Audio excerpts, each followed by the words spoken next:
साथीहरू, आज म तपाईलाई म्यानमारमा रहेको नेपाली मूलका बर्मेलीको जीवन र उनीहरूले नेपाललाई कसरी सम्झिरहेका छन् त्यो सबै बताउनेछु।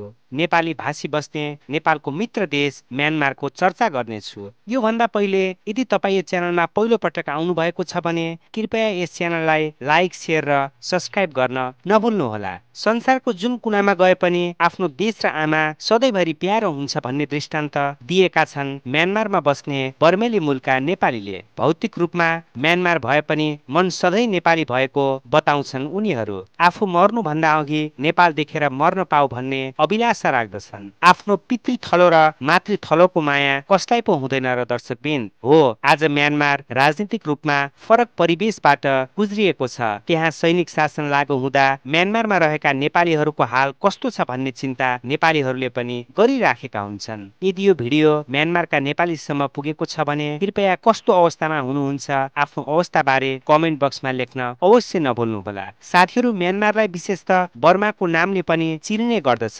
यो देशको आधिकारिक नाम हो Republic of the union of Myanmar. South east एसियाको एउटा सानो देश जसको उत्तर पूर्वमा भारत र बङ्गलादेश पर्छ भने पूर्वमा चीन, दक्षिण पूर्वमा लाओस र थाइल्यान्ड पर्दछ। म्यानमारको हालको जनसङ्ख्या 5.4 करोड रहेको छ। यहाँ 32% मानिसहरू सहरमा बस्दछन् भने 68% मानिसहरू गाउँमा बसोबास गर्दछन्। त्यसैले आज मैले तपाईहरूको सामु ग्रामीण भेगमा बस्ने नेपाली भाषी बर्मेलीको बारे चर्चा गर्नेछु। म्यानमारको ग्रामीण क्षेत्रमा बस्ने नेपालीहरू कसरी त्यहाँ आइपुगे भन्ने विषय नै आजको मुख्य प्राथमिकता हुनेछ। साथीहरू, यो देशमा 90% मानिसहरू बुद्ध धर्मावलम्बीहरू छन्। त्यसैले त यो देशका मानिसहरू शान्तिप्रिय मानिसको रूपमा विश्वमा चिनिने गर्दछन्। स्वर्णको चैत्यले भरिएको स्वर्णभूमि म्यानमार, बौद्ध धर्मावलम्बीको देश म्यानमार, प्राकृतिक सुन्दरताले भरिपूर्ण देश हो म्यानमार। आखिर म्यानमार र नेपाल बीचको सम्बन्ध कसरी कायम भयो त? म्यानमारमा नेपालीहरू कसरी आइपुगे त? एकपटक इतिहासलाई फर्केर हेरौं। साथीहरू, सन् 1939 देखि 1945 सम्म चलेको दोस्रो विश्वयुद्धमा अंग्रेज सेनामा भर्ती भएका गोर्खाली युद्ध लड्दै संसारका विभिन्न देशमा पुगेका थिए। त्यो युद्धले बहादुरी गोर्खाली भनेर संसारभर चिनायो भने अर्कोतिर हजारौं नेपाली आफ्नो पुर्खौली थाकथलोसँग सम्बन्ध टुटाउन पुगे। दोस्रो विश्वयुद्धमा गोर्खाली सेनाको एक टुकडीलाई जापानिज र जर्मन सेनासँग युद्ध लड्न बर्मा पठाइएको थियो। तर त्यो भन्दा पहिले नै सन् 1924 मा आफ्नो उपनिवेशको रक्षा गर्न केही गोर्खालीलाई ब्रिटिसरले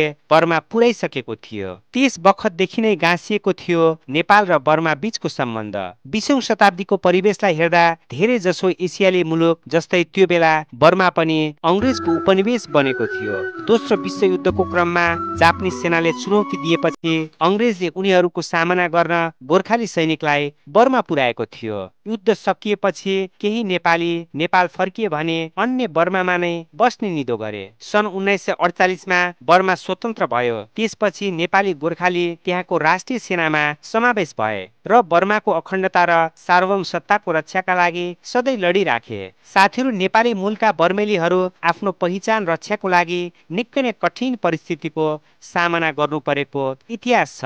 बर्मामा सैनिक शासन सुरु भएपछि त्यहाँका अल्पसंख्यक समुदायहरूको दुःखको दिन सुरु भयो। नेपाली भाषी पनि त्यसको चपेटामा पर्न गए। विभिन्न जात जातिले आफ्नो अधिकार खोज्दै जाँदा देश टुक्रिन्छ भन्ने भय देखाएर बर्माको सेनाले सन् 1962 मा सैनिक शासन सुरु गरेको थियो। त्यसपछि बर्मेली जातिलाई मध्यनजर गरेर संविधान बनाइयो। विभिन्न जात जातिलाई देश छोड्न उर्दी जारी गरियो। सैनिक सरकारको डरले धेरै विदेशीसँगै हजारौं नेपाली बर्मा छोड्न बाध्य भए। केही अल्पसंख्यक नेपाली भने कठिन परिस्थितिका बावजुद म्यानमारमा नै बस्ने निधो गरे र आजसम्म त्यहाँ बसिराखेका छन्। नेपाली धर्म, संस्कार, संस्कृति, कला जोगाइराखेका छन्। अहिले बर्मामा नेपाली मूलका बर्मेली 3 लाखको आसपासमा रहेको पाइन्छ।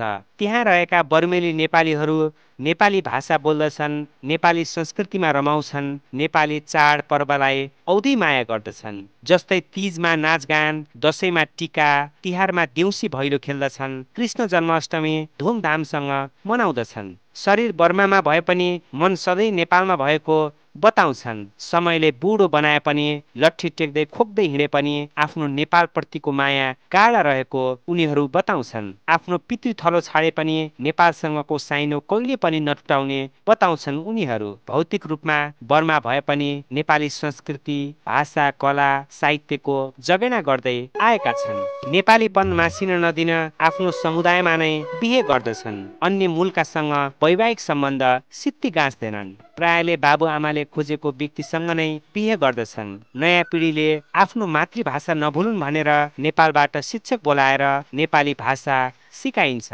साथीहरू, प्राय जसो बर्मेली मूलका नेपाली कृषिमा संलग्न छन्। आफ्नो आर्थिक अवस्था यसै क्षेत्रमा लागेर मजबुत बनाएका छन्। विगतमा म्यानमार सरकारले लखेटेको त्यो तितो यथार्थलाई भुलेर बर्मेली गोर्खालीको पहिचान अझै पनि झल्काइराखेका छन्। साथीहरू, कृषिमा संलग्न रहेका नेपाली मूलका बर्मेलीहरू गाई भैँसी पालेर दुग्ध व्यवसायमा लागेर मनग्गे आम्दानी गरेका छन्। साथीहरू, म्यानमारको 89% मानिसहरू बौद्ध धर्मावलम्बी छन्। नेपालबाट सुरु भएको बौद्ध धर्म आज संसारभरि फैलिएको छ।